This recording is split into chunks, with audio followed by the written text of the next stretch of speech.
The report in general tries to achieve three things. First is that we really wanted to do and have done a bottom-up analysis of which types of data are relevant for competition in the context of three different markets, that is search, e-commerce, and social media.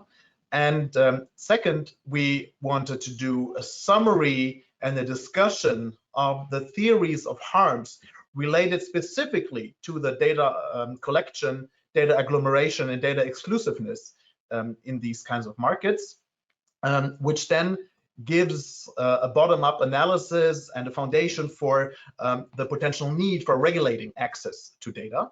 And third is a discussion of appropriate data access remedies, in particular trying to square the circle between two fundamental trade-offs. The one is between competition and innovation in these markets, and the second is between data sharing and privacy of consumers.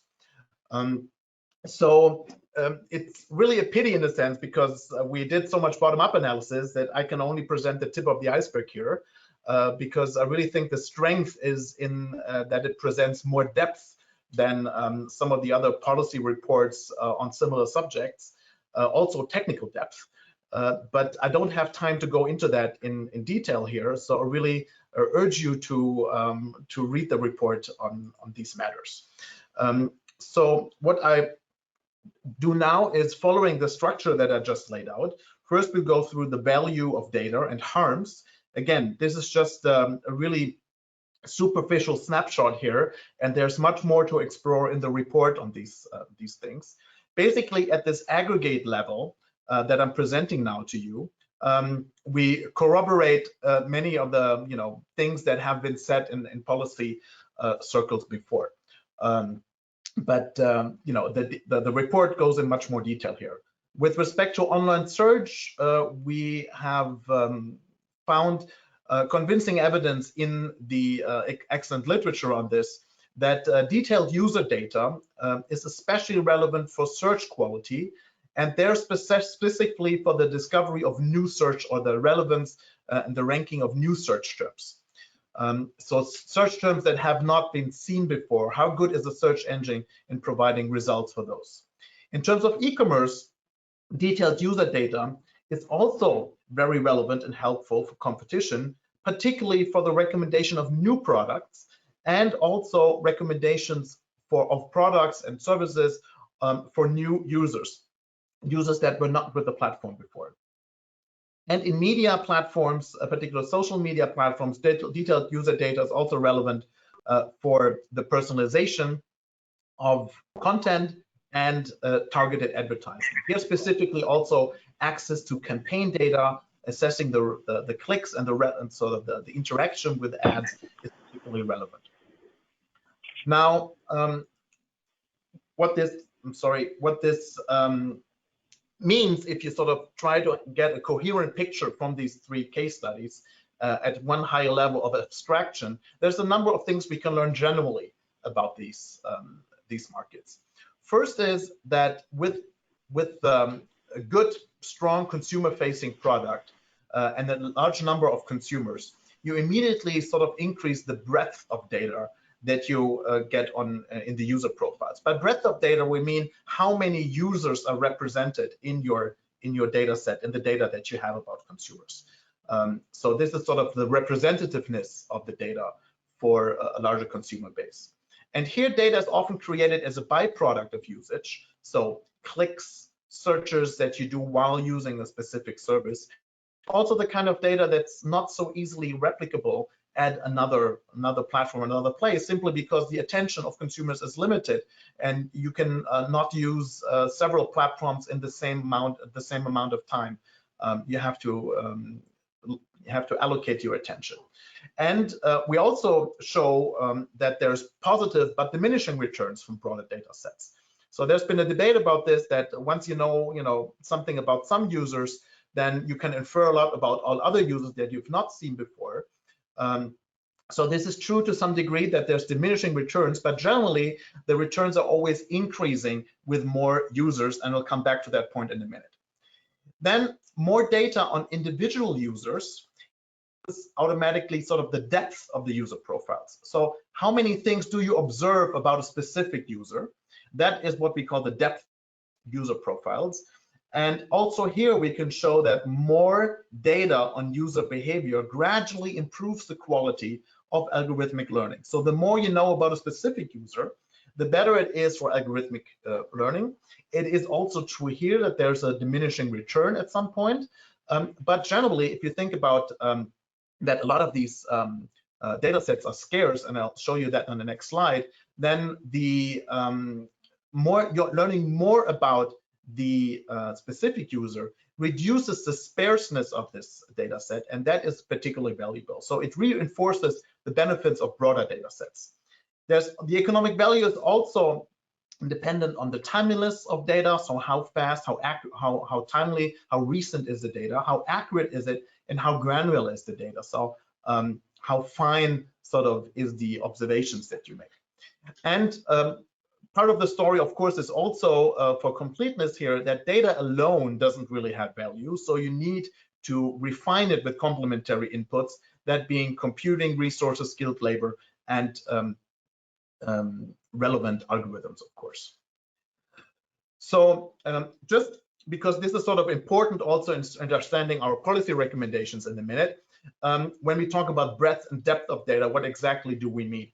So here is sort of a simplified characterization of this, where you have the individual users, UI to U6 in this matrix, and then you have observations about users, let's say 01 to 04. Right?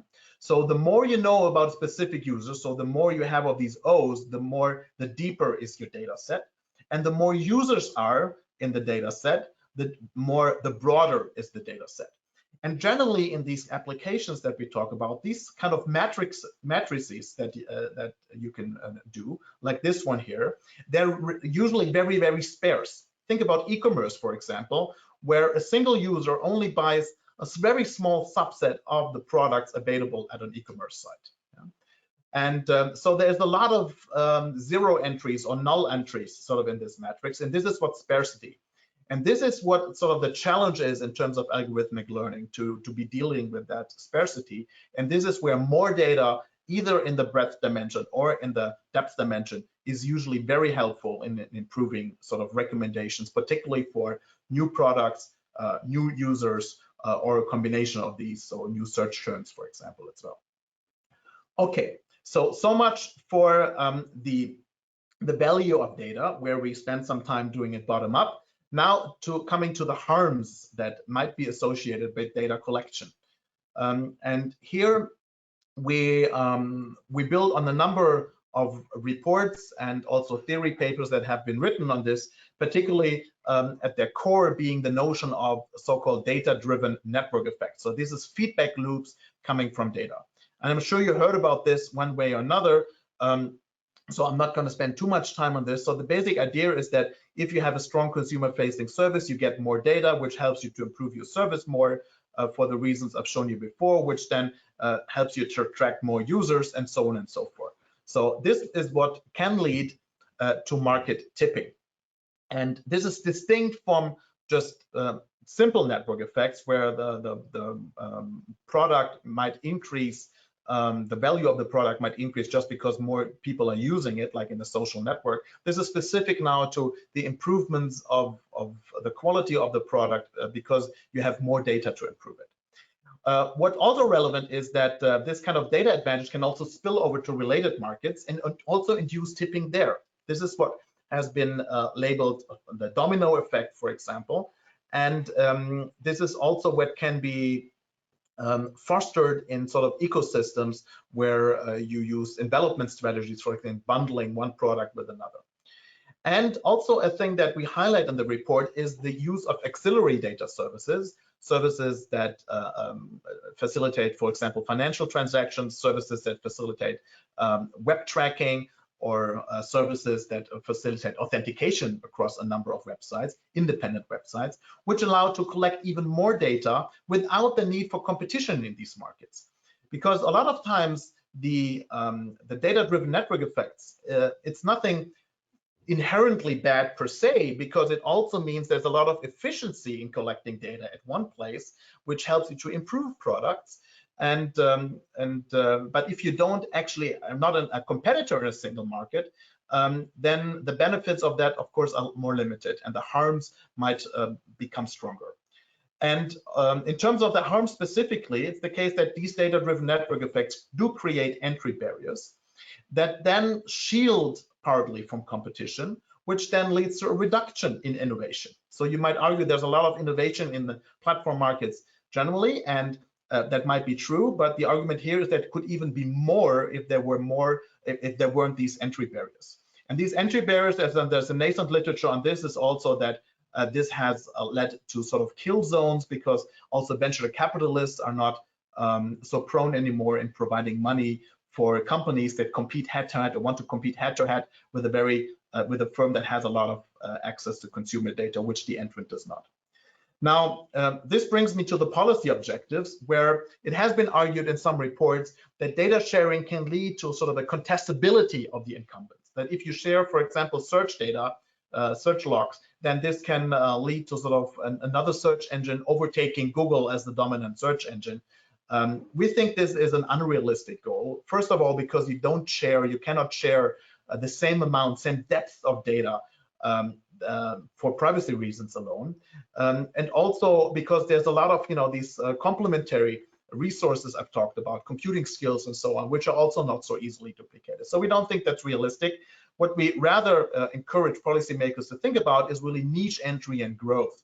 So these new markets, which are not dominated yet, that these should become more contestable, so that these spillover effects to related markets are reduced by sharing data. Especially deep and broad behavioral user data is what we deem a bottleneck resource. And we think that data sharing here should be key, because this can maintain the efficiency of the incumbent collecting data on the one hand, while also increasing the efficiency and the ability to innovate of entrants. And the ultimate goal should then be sort of a reduction in the concentration of the collection of user data. So this is consumers spend more time on a variety of platforms that then have the ability, a variety of platforms to collect data. Okay, this brings me to the data access remedies specifically. And basically there's three types of access remedies I want to briefly talk about. The first types of remedies are those that would limit the use of data by the incumbent in order to create a more level playing field. The second one would be facilitating sharing of data, bulk sharing of aggregated user data. So not deep data, but broad data, as I've introduced it before. And the third would be facilitating portability of data initiated by individual consumers, which then can also be able to share deep user profiles on an individual basis. Let me very quickly go over the three and what we deem about them. In terms of limiting the use of data, we look at 5 different things, which is first, it's data silos or data walls, where you have to keep of the different services that you might have, you keep the data accounts separate. Second is a shorter data retention periods, where you cannot keep the data specific data about consumers as long, you have to delete it faster. The third would be prohibiting buying into defaults, where you would prohibit, like it's been proposed, for example, in the CERRE report in the UK, where you would prohibit an incumbent to buy being a default search engine, for example, on some device. The fourth is line of business restrictions, particularly vertical separation, and but also potentially limiting the use of accelerated data service. And the fifth is privacy enhancing technologies that you don't collect as much data in the first place. Now, a quick evaluation of those is that generally limiting the efficiency of the incumbent by limiting the data collection possibilities is less desirable than enhancing the efficiency of the entrants, because then you can increase the efficiency and actually harness the ability of data, the non-rivalry of data, that it can be shared without having to be given up at the source. We're particularly skeptical, and I can't go into much detail here, I'm happy to do this in the debate, about the effectiveness and usefulness of data siloing, shorter data retention periods, prohibit buying into defaults, and vertical separation. We think Here, in most cases, the harms of applying these kinds of remedies are stronger than the potential gains. However, what we think is worth exploring further is particularly line of business restrictions for auxiliary data services. So I've talked about this a little bit already. And also applying the use of privacy enhancing technologies. But here you really have to say there's no one size fits all approach. So this has to be very, very specific to the different cases. There is a push in this, for example, in browsers right now. And but the solutions here have to be really, really tailored. Now, coming to bulk sharing of aggregated user data, we think this is better than limiting the use of data, because we can increase the efficiency of entrants here. And there's some general principles that we highlight. First, that only raw user data should be shared. So this is observed and volunteer data. So also data that's behavioral data that's implicitly collected. But it should be limited to data that is collected as a byproduct of consumers' usage. Now, there's a lot of debate about this, and there can also be specific cases where you can deviate from the byproduct rule. And it might also be difficult to delineate what is a byproduct and what is a main product in terms of data collection at a particular site. But we think this can all be overcome. Why do we byproduct? For two things. First, it preserves innovation incentives also at the incumbent the best. And second, you don't have to deal with a price for accessing data here necessarily. Whereas if you would mandate sharing of data that goes beyond that, there should probably be a positive non-discriminatory price, and then you have a whole price regulation to deal with on top of that. The sharing should be secure and anonymized, sufficiently anonymized, and also in the report we go into the caveats of that, because there's of course a whole debate about the anonymization. And it should be very important, shared in real time and continuously through appropriate interfaces, because also we talked about the timeliness of data being a very relevant factor. As I said before, data as a byproduct is one way to overcome maybe some of these trade-offs. Also, we should acknowledge the existence of viable commercial data offers and not engage into mandated data sharing in these cases if there's a viable commercial data offer. And in terms of users' privacy, there is a lot you can do with anonymization. There's also things like data trust and data sandboxing you can do. I'm not super hopeful for a large context on this. So if there's a large data concern, just think about having sort of a duplicate set of data centers, just duplicating sort of the behavioral data that Google has or other companies have. You know, they have very large data centers. Just duplicating these in data trusts would not be feasible. And also there's an interesting, as I think, debate that Jan Krämer and others have advanced on just making legal measures on making de-anonymization unlawful. Now, we also go into some detail trying to advance the debate here on how this can be done in the 3 case studies that we talked about specifically, namely search, media, and e-commerce. And just to give you an example with search logs, it's easy said to share sort of search logs, but it's the details are really intricate about this. We really think there's no one-size-fits-all solution here as well. One thing you can do is just share sort of basically we think there should be 2 modes of sharing. One is sharing sort of a very anonymized, highly anonymized, because there have been quite a lot of instances of de-anonymization, publicly shared data set of some search logs. That would be improvement of what is happening right now. Google, for example, is publishing Google Trends, but this is has a lot of limitations. So this can be a little bit more detailed. But then we think we should come to a regime where there should be data sets for specific purposes be individually shared between sort of the incumbent and specific entrants. There needs to be a case-by-case analysis on what specific type of data set needs to be shared. There needs to be a vetting procedure for this on the data.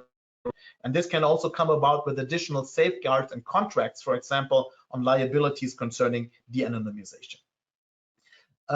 And for example, in terms of search logs, there's 3 categories that we want to showcase here that policymakers should think about.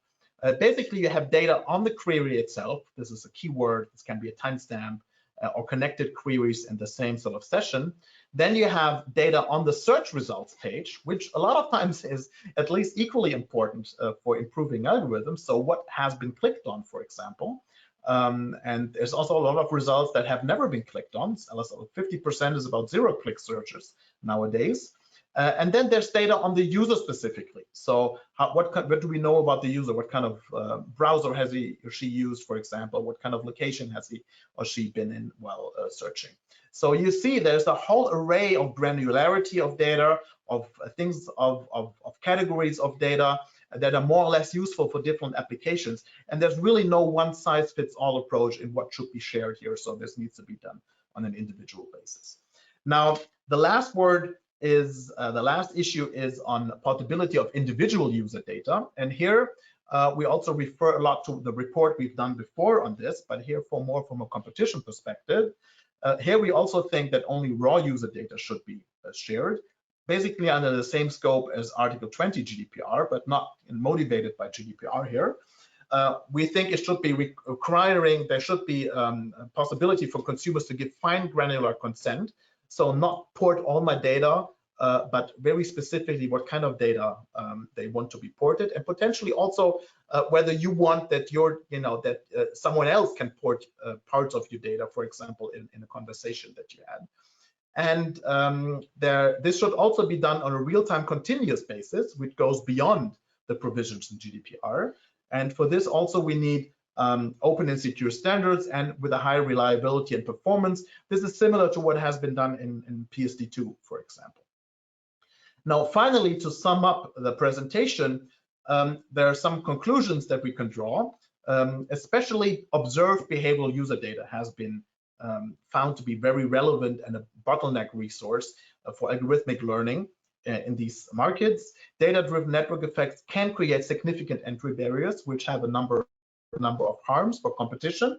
And but yet we don't believe that contestability in the narrow sense, sort of replacing the incumbent, should be the goal of public policy, but more niche entry and growth, which then in the long run can potentially become a viable competitor. Data sharing is preferred over limiting data use and collection. And particularly, we think these two modes of data sharing are necessary. One is sharing broad data, user data in bulk, and the other obliged by a policymaker with a potentially case-by-case and per firm vetting procedure. And then there is the individual consent-based sharing of deep user data. So if you combine the two, if you have the two modes, then you can square the circle a little bit, where you can share both deep and broad user data, compliance with innovation incentives and compliant with privacy.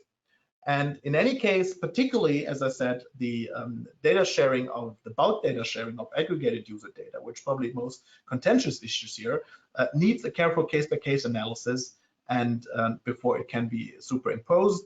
And also the second part of the report, this is yet to come, and representing end of September, will look at particular governance structures and which kind of firms should be obliged to these different types of sharing modes.